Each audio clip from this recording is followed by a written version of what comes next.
It was the best of times, and well, it was the worst of times. This was the age of wisdom, but also the age of foolishness.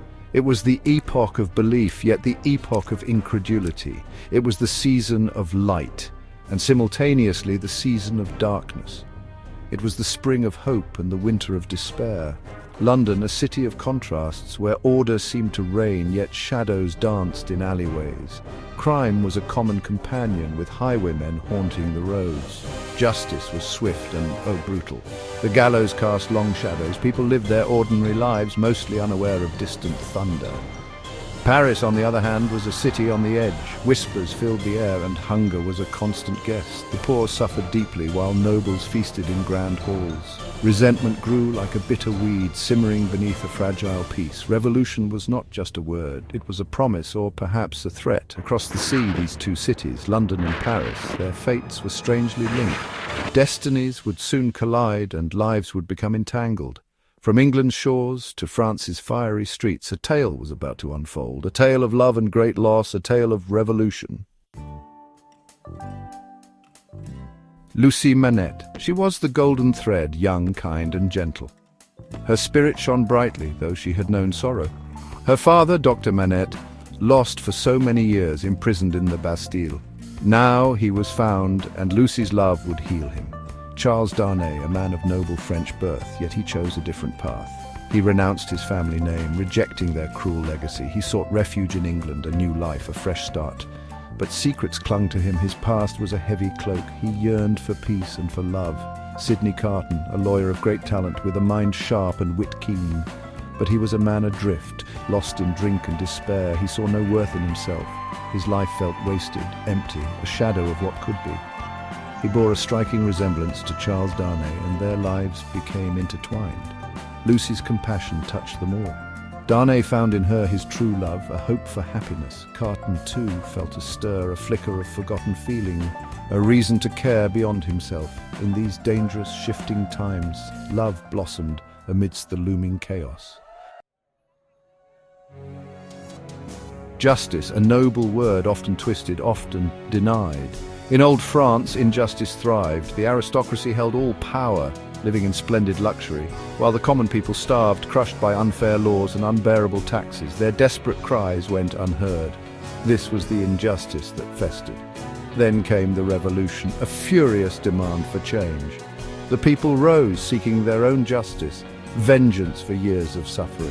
The guillotine became its symbol, thirsty for the blood of the accused. Terror swept through Paris. Was this true justice, or merely a new tyranny?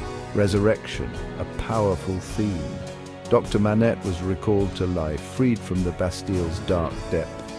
18 years a prisoner, his mind almost broken, he was a ghost of a man, but Lucie's unwavering love, her gentle care brought him back from the brink. He was reborn.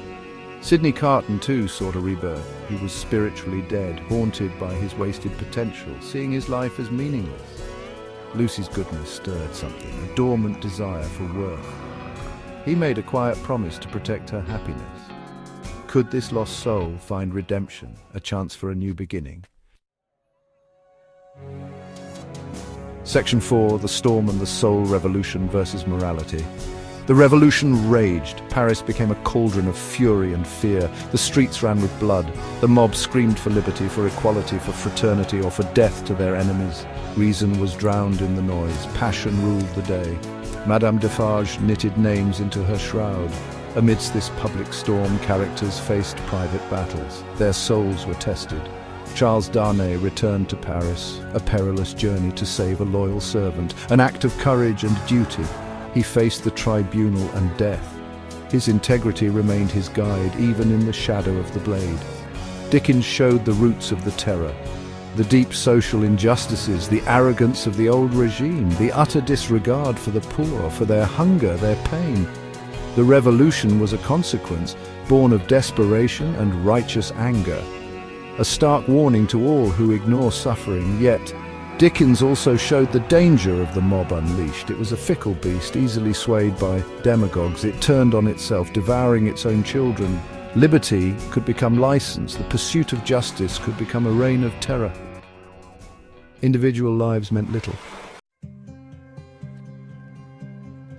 Section 5, a far, far better thing, sacrifice and redemption. Sacrifice, the story's heart.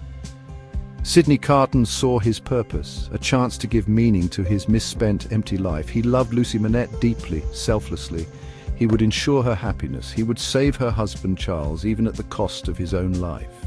This was his path to peace. He made the ultimate exchange. In the grim prison, he took Darnay's place. His resemblance was the key. He walked to the guillotine with a calm he had never known. "It is a far, far better thing that I do than I have ever done." His final thoughts, a profound, quiet victory. His death was not an end, it was a beginning. For Darnay, for Lucie, for their child and generations to come. His sacrifice brought them life and a future free from fear. His act echoed with redemption. Love had triumphed over despair. He found a far, far better rest than he had ever known. Today our world still turns, filled with its own struggles, its own injustices, its own cries. What does such profound sacrifice mean to us in these modern times? For what great cause or for whom would we be willing to give everything? The question lingers, echoing through the ages, a challenge to the human spirit.